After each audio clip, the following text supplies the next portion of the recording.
The house on the hill had the kind of quiet that made clocks seem too loud. Even the pruned hedges appeared to hold their breath, as if the whole estate were listening for a sound that never came.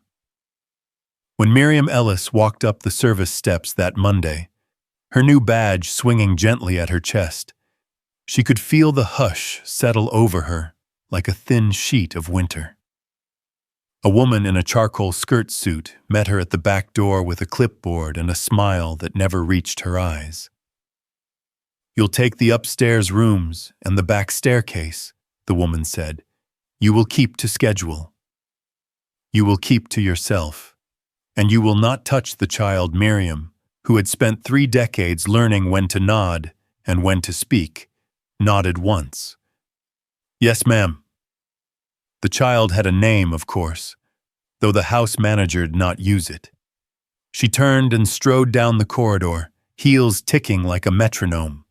When Miriam set her bucket on the floor and pulled on her gloves, bright yellow, wrists snug, it was not fear she felt so much as carefulness. She knew the kinds of houses where people kept their feelings stored on high shelves, safe from dust and hands. She knew, too, that in some rooms the floorboards remembered happier footsteps. The back stairs creaked softly as she climbed. On the landing, a high window threw a rectangle of sun across the runner, and the banister gleamed. Miriam wiped it slowly, the way she had taught herself to do, with small circles that left no streaks, and passed the time for thinking. She had done this in hotels that smelled like oranges and chlorine, in offices where everything, even the laughter, had been temporary, in homes where she became expert at missing photographs, frames carefully arranged to display faces that had been taken down. She moved down the corridor, letting doors tell her their stories, one with a scuff where a suitcase once banged, another with a nick at the height of a child's shoulder. In the third doorway, she felt it before she saw it, the sense of being watched. She lowered her rag and waited. The armchair by the window had a heavy back. Behind it, in a slice of shadow, a little girl had folded herself into a question mark, knees to chest, chin buried, hair like a dark curtain. Her eyes were not the wide, pretty kind that demand attention. They were the kind that measured the room, that weighed the risk of breath. "Good morning," Miriam said, and heard the unnecessary softness in her own voice. No answer. The child's gaze slid past her as if searching for exits.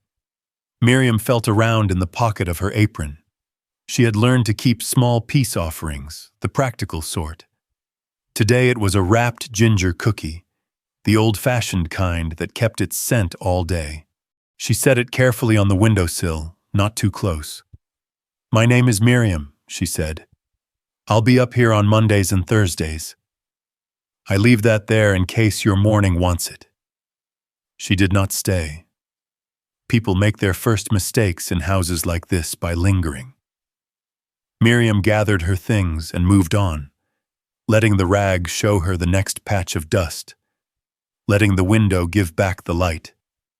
But as she reached the stairs, she glanced back and saw a motion so small it might have been imagined, a hand unhooking itself from fear to inch toward the gift. Downstairs, in a room that held every kind of technology and not a single photograph, Daniel Valera watched the scene on a screen.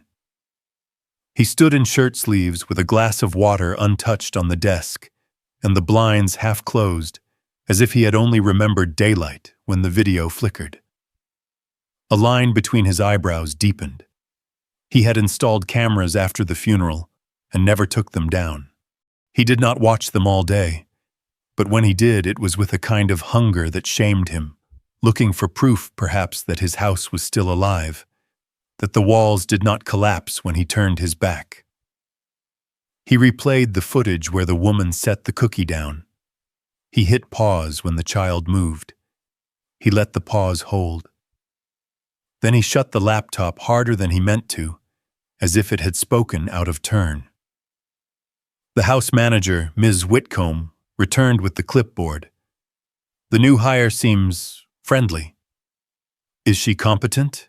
He asked. It's early to say. She is present. Present is acceptable, he said, though what he meant was tolerable. Houses make their own weather. By Thursday, the upstairs corridor had acquired a habit of expecting Miriam, and she could feel it in the way the air settled as she climbed.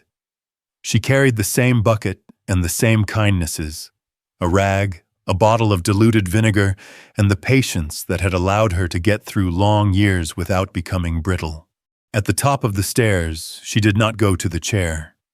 She began instead with the baseboards kneeling where hardwood met wall, a place forgotten by taller eyes. She worked steadily, hands sure, back quiet. When she reached the corner, she realized the air had changed. She looked up. The child was there, nearer this time, not hiding so much as hovering hands clasped behind her back, jaw set, bare feet silent on the runner. Miriam rose slowly so as not to scatter the moment. I brought something for your window, she said, and drew a paper daisy from her apron pocket, cut with careful curves, colored with a pencil that had dulled from use. She set the paper flower on the sill next to nothing at all and turned back to her work.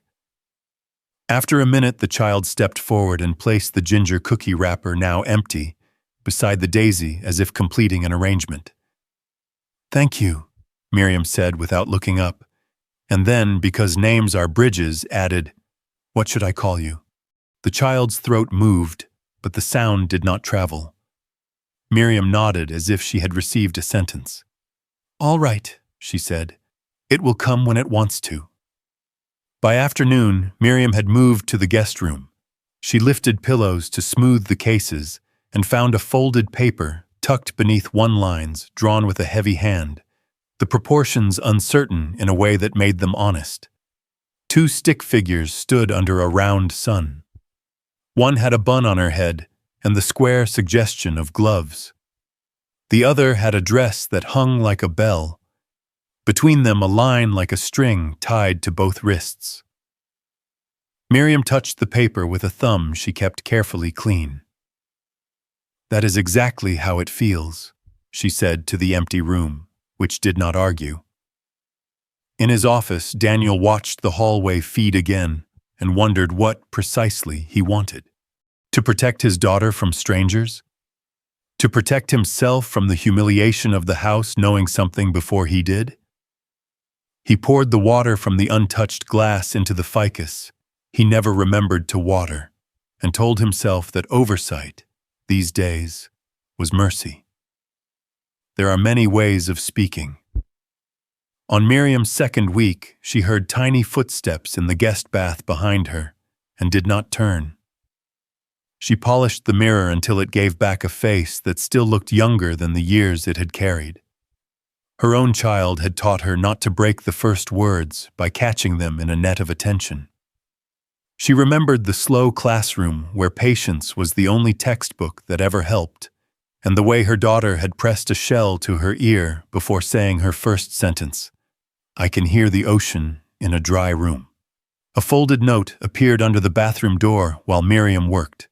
When she finished, she picked it up and read, in block letters with their bravest corners, You smell like Sunday. She smiled without showing her teeth, a smile for herself, and for a girl brave enough to write her first metaphor. At lunch in the staff room, where the microwave hummed and people learned how not to make eye contact, Ms. Whitcomb set down a small plastic fork beside Miriam's leftovers. A reminder, she said lightly. You are not a nanny. You have not been hired to attach. Noted, Miriam said, and lifted a bite of rice to her mouth, as if the matter were nutritional rather than moral. The cook, who had a kind heart that fear had taught to whisper, slid a cup of tea toward her. There's a piano in the attic, she murmured. Once upon a time, the girl used to tap it. Her mother liked to leave the door open so the whole house could hear. Miriam looked into the tea, as if it had a future to tell. Spring put its foot in the door and left it there. The hedges softened, and the birds argued pleasantly in the fig tree. Miriam came on a Saturday with a notebook she had bought from the dollar aisle and a handful of colored pencils in a zip bag that had held socks once. She found the girl in an upstairs chair holding a heavy book, the way people hold props. Miriam knocked lightly on the jamb with her knuckles. "I want to sit on your floor," she said, "if the floor agrees." The girl set the book down as if relieved that someone else had named its job. Miriam crossed the threshold and lowered herself to the carpet with the care of a woman who has learned to move without making a room anxious. She opened the notebook and began to draw a simple house. 2 windows, a door that knew how to be open and closed at the same time.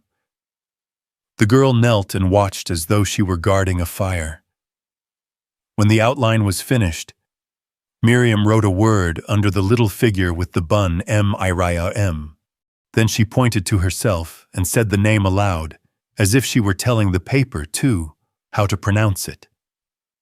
The girl's forehead gathered in concentration. She touched a finger to her own chest and did not speak. Miriam waited, then drew a small flower next to the smaller figure and wrote D-A-I-S-Y in careful block print. The girl's lips trembled, opened, closed. Her hand reached for the blue pencil and, with exaggerated care, wrote L-I-N-A beneath the dress. "Lena," Miriam said, letting the name sit in the room like a visited country. She felt her eyes fill and blinked them clear. Names should not drown when they are first learning to swim. Something changed the next Thursday. The air in the attic tasted like dust and sunlight. Miriam and Lena climbed the narrow stairs while the house below made the polite noises of money being carefully spent. A small wooden keyboard sat under the high window, its paint chipped to a kind of honesty. Lena ran a finger over one key, and the note wobbled as if embarrassed to be heard. Miriam hummed an old tune without words, the kind mothers pass to their babies when they want sleep to sound like protection. Lena pressed a key in imitation of a heartbeat, dum, dum, dum. The hum curled around the beats and then softened until the room felt like a held breath. The first word was not a shout or a miracle designed to draw applause. It was a breath that remembered itself. "Ma," Lena whispered, half building the sound with her lips and half with the room. Miriam did not move. She only nodded, as if someone across a ship had raised a lantern. And when Lena cried, Miriam opened her arms and let the child gather herself there. They did not know about the figure behind the door, hand holding the frame because the ground had changed. Daniel did not enter. He went downstairs and sat with a framed photograph of his wife in his lap until tears did what they were built for, washed the grit from a place he'd long called grief and revealed under it a road. That evening, a note arrived at Miriam's narrow bed in the staff quarters. "Will you have dinner with us? 7:30. D." She read it twice and laid it on the pillow as if it had a fever that needed monitoring. Dinner tasted like humility trying to remember good manners. Daniel had cooked, poorly, and with an earnestness that forgave the overdone roast. He set plates at 3 places because he had decided to stop pretending he knew how conversation worked. Lena wore a pink dress and an expression any sailor would have recognized. What direction does the wind want tonight? For a while they ate the way people eat in waiting rooms, and then Daniel asked, "How did you do it?" Meaning the attic, meaning Ma. "I didn't do a thing," Miriam said. "I stayed where she could find me." He wanted to argue with the simplicity of it. Every part of his life had been built on the premise that the right effort could muscle the world into sense. But the girl beside him, chewing and not looking at him for the first time in months, reached for Miriam's hand as if she were accepting truth the way you accept the sun without a contract.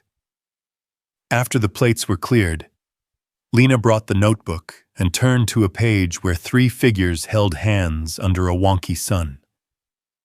She wrote family and underlined it twice with a pencil that needed sharpening. Daniel pressed the heel of his hand to his eyes and let the house see him for once, without a tie holding his throat. Houses do not like to be changed. They creak their complaints through people. The very next morning, someone hid Miriam's mop. Her gloves ended up in the trash with the onion skins. In the service hallway, a pair of voices drifted out like smoke. "Give it time," one said. "He'll see what she's doing." What is she doing? Making herself necessary. Miriam kept walking and found Lena at the foot of the stairs, waiting with a paper cup of water, as if she had sensed thirst like a weather system. The child handed the cup up and smiled with just her eyes. Miriam took the water and whispered, "Thank you, sweetheart." Not because the house had earned endearments, but because the girl had. When Daniel called Miriam to his office that afternoon, she stood rather than sat and folded her hands loosely. He looked older than he had at dinner and younger than he had the week before. "I've heard the complaints," he said tightly. "I'm sure you have," Miriam said. "They say you're overstepping, that there are boundaries." "Did I cross one of yours?" she asked. His mouth pulled into a line that wanted to be honest. "No." "Then consider whose boundaries need redrawing." He nodded once as if someone had handed him a verdict he'd already known. The house manager's resignation arrived the next morning on creamy stationery. A smaller woman with a steadier heart took her place and discovered that she could breathe easier at the top of the stairs. Practice does not look like triumph. It looks like repetition that respects limits. Miriam made a game of naming what Lena's eyes already knew. Window, bird, spoon, sky. The words were not ladders so much as islands. Lena leaped when she had breath and rested when she did not. On afternoons when speech felt too sharp, they drew. On evenings when drawing seemed like dodging, they walked the length of the upstairs hall and back, counting steps and letting the numbers teach Lena that her mouth could be part of motion rather than resistance. Some hours were brittle. On a Thursday in late April, Lena hurled a pencil at the wall and kicked the baseboard so hard that Miriam felt the anger against her shins. "It's all right to be mad at hard things," Miriam said calmly. The girl glared as if calm were an insult. Miriam sat on the floor and lined up 3 pencils the way you line up bones you mean to heal. "We can stop here," she said. "Stopping is not failure. It's breathing." Daniel watched that recording later, a private ritual he could not quite shake, and understood for the first time why he had felt invisible inside his own grief. Grief had been crowded with doctors and tutors and strategies. Presence had been the one study he had avoided, afraid it would make him small. He turned the monitor off. The room stayed inhabited, which he took as a sign. A week later he came to breakfast without his watch and without his phone, and found, to his surprise, that the oatmeal still tasted like oatmeal. He sat across from Lena and Miriam and tried to speak the way people speak who have nothing to sell. "Do you remember the library with the yellow doors?" he asked Lena. She shook her head. "Your mom loved it," he said quietly. "There's a children's room where the chairs look like animals. We used to go on Thursdays." Lena's mouth opened a little, as if Thursday were a word she wanted to try. She looked to Miriam for a translation. "We could go again," Miriam said. "We can sit near the window, and you can hold the library card." They went. It took a whole day to get a small thing right. Miriam packed snacks not because she expected hunger, but because people get brave when their pockets can promise sweetness. Daniel drove as if he were balancing crystal on his knee.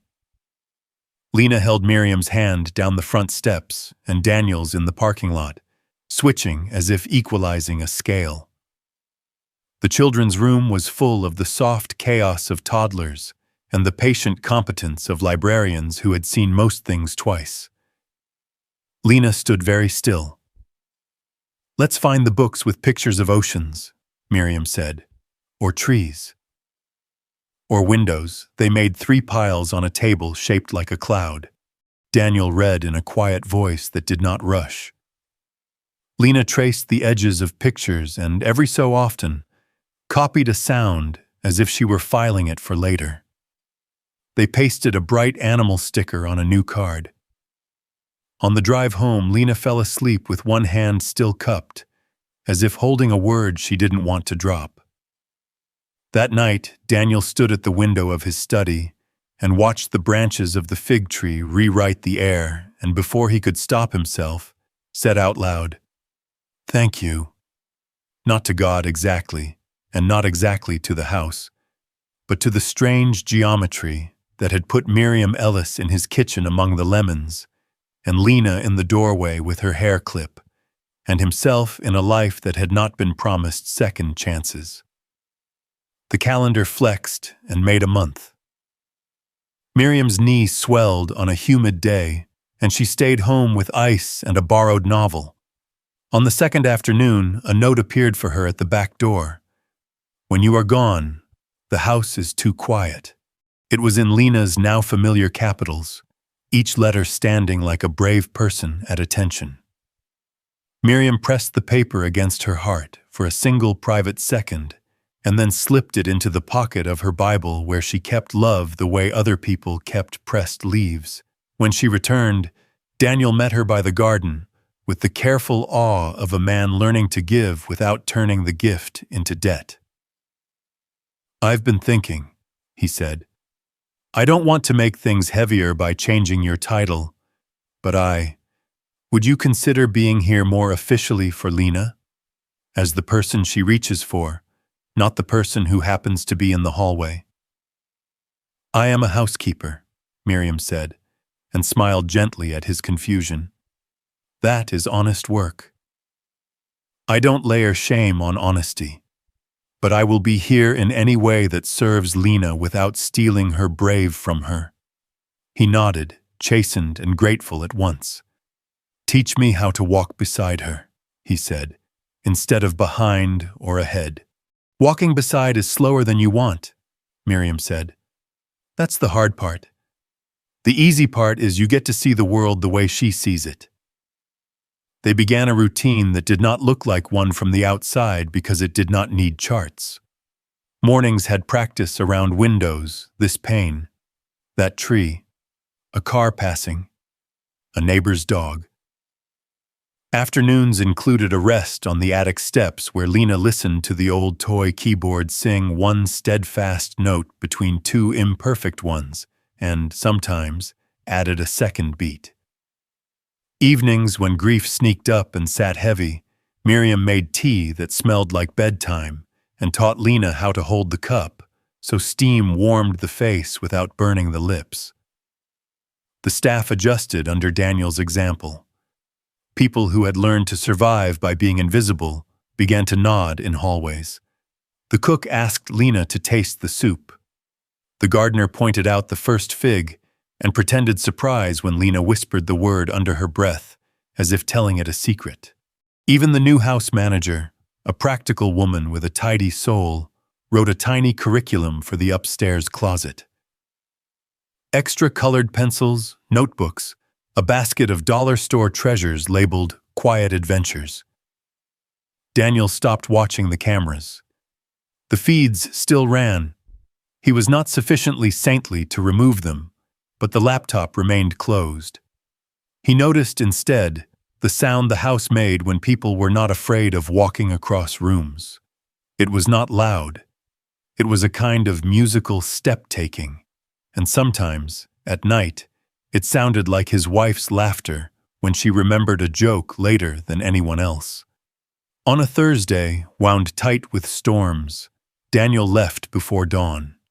He drove city streets that always seemed to be under repair and parked finally beside a grave he had not visited in 3 months. The grass needed a trim. He crouched and spoke the way he had taught himself to speak to the dead, respectful of the absurdity and respectful, too, of the need. "She said, 'Ma,'" he whispered. "She said it to Miriam in the attic, and she cried, and then I cried later, and I am not ashamed to tell you that. I was ashamed of other things. I was ashamed that I was trying to fix her with specialists I could compare and pay instead of sitting with her in rooms I could not control. I don't know how to forgive myself for that yet, but I plan to keep showing up while I figure it out." Rain found him, or tears, or both, and he let the wet do the holy work of erasing a boundary or two around his heart. When he returned to the house, he stood in the foyer, just long enough to hear a word float down the stairs and come to rest at his feet like a small bird. "Papa," Lena said, clear enough to claim him. He knelt and she ran into him, and the impact made a sound that walls keep for themselves. A thud of love banging into bone. Over her shoulder he saw Miriam at the landing, one hand pressed to the banister, eyes damp with the relief of a long prayer coming true in ordinary daylight. Summer began in the garden. The tomatoes demanded staking, and Lena learned that plants say thank you with fruit. She recorded sounds with a small handheld device that had been Miriam's daughter's once upon a time, rain on metal, pigeons arguing, Miriam humming with a dish towel slung over her shoulder. One afternoon she sat under the fig tree and pressed the red button and said into the mouth of the recorder, "My name is Lena," then stopped the tape and played it back and smiled as if she had met herself for the first time. That evening, Miriam brought the recorder into the library, where Daniel Tatilla sat at a table with the day's mail in a neat stack. Lena stood between them and pressed play again. When the sentence ended, Daniel did not applaud. He put his hand on his daughter's head and closed his eyes as if he were thanking an invisible choir. "Would you like to add something?" Miriam asked. Lena pressed the red button. "My name is Lena," she said more confidently, and then after a breath that had learned courage added, "And I am not mute. I was quiet." Miriam took her hands and kissed each knuckle the way you bless a child before they sleep. "You were quiet," she agreed. "Quiet is a place, not a prison. You know the way out now, and you can visit the way we visit old neighborhoods without living there." Daniel stood and put his arm around both of them. For the first time since the funeral, he felt the word future in his bones and did not flinch. Not all stories end with people moving into the same house or changing their last names to match. Some end with a table set for 3, and some end with 3 chairs that know how to be pulled close or pushed back as needed. In late August, on a Sunday that smelled like cut grass and lemon oil, Daniel asked Miriam to sit at the kitchen table and slid an envelope toward her. "I don't want to make anything awkward," he said awkwardly, "but I want to formalize the way we rely on you. Job titles have felt wrong in my mouth here. They raised the temperature of rooms that should be cool.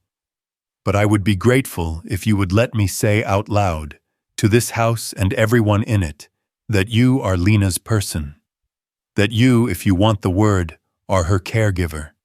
Not because we are generous, but because we are better when we admit what is true." Miriam opened the envelope, read the simple offer, and then closed it again.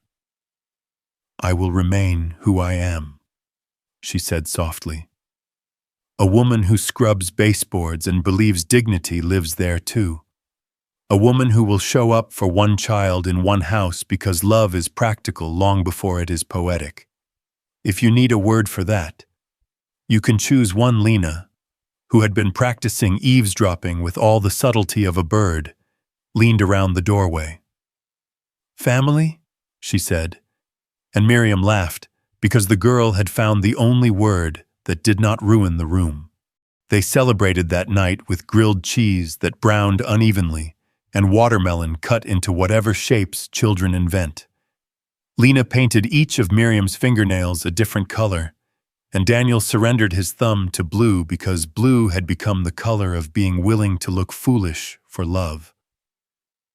In the attic, the old keyboard gave them a 3-note song so sincere it made tears feel like applause. When September peeled itself out of summer, school began. Lena did not return to her old classroom with its careful labels and the soft, patronizing pity of aides who meant well and had too little time. She started instead in a small program that understood that speaking is not the only language worth honoring. Miriam went with her the first week and sat in the corner chair knitting a scarf made of leftover yarns and breathing in a way that told frightened hearts they could calm themselves without permission. Daniel learned the names of other parents who had made room for grief at their tables, and for the first time in 2 years, he did not feel like the last man on a sinking ship. At home, the cameras quietly came down. The gardener patched the holes with the same care he gave the rose canes. "Don't know why you put them up," he said mildly. "Never once did a rose bloom because it was watched." "Noted," Daniel answered, and meant it. On the evening the first cold wind came, they sat under the fig tree wearing sweaters. The recorder lay on the table like a well-behaved pet.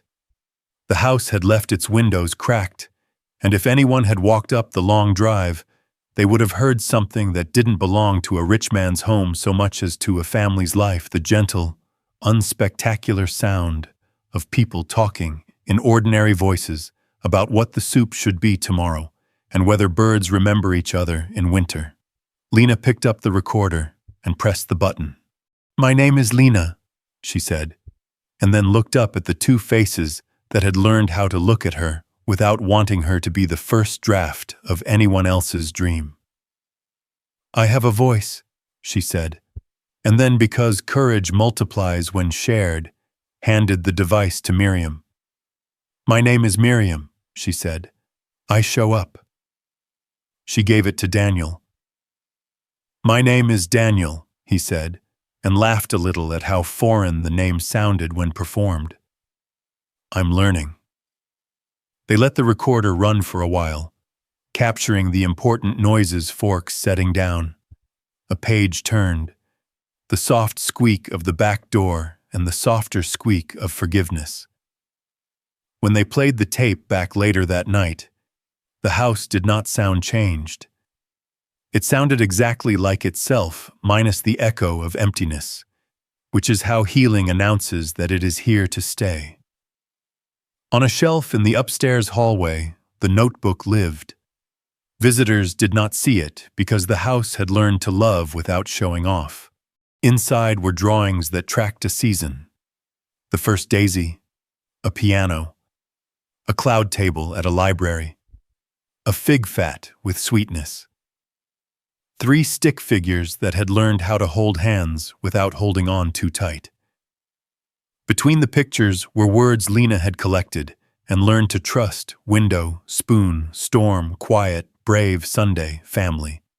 On the last page she had written, in letters so sure they looked older than she was, "We stayed." That, in the end, was the story the house on the hill was built to remember. Not the one about silence like a locked room, or grief like a business plan, or surveillance pretending to be love, but the one about the woman in the yellow gloves who knew that dignity starts on the floor, the girl who was never mute, only far away. And the father who discovered that power is loudest when it learns how to be quiet. And if someone new came to sweep the corridor years later and paused, puzzled by the echo of something warmer than sunlight in the dust, they would be forgiven for thinking the walls themselves were whispering, "Stay, stay, stay." In the end, nothing fixed. Someone simply stayed. That is the lesson this house leaves us. Healing doesn't arrive with grand speeches or perfect plans. It grows from small, faithful choices, listening, showing up, and honoring the quiet courage in another person. Protection without love becomes a prison, but love with presence turns a hallway into a home. And dignity is not a title. It lives in yellow gloves, in patient hands, in the voice we invite, not force back to life. Tonight, if you're carrying a silent weight, try this. Sit beside it, name nothing, and stay. Call someone who once stayed for you, or be that person for someone else. What moment in this story touched you most? Have you ever found your voice because someone refused to leave? Share your thoughts in the comments. I read them all. If these human stories move you, subscribe and join us for the next everyday miracle. Your presence here matters more than you know.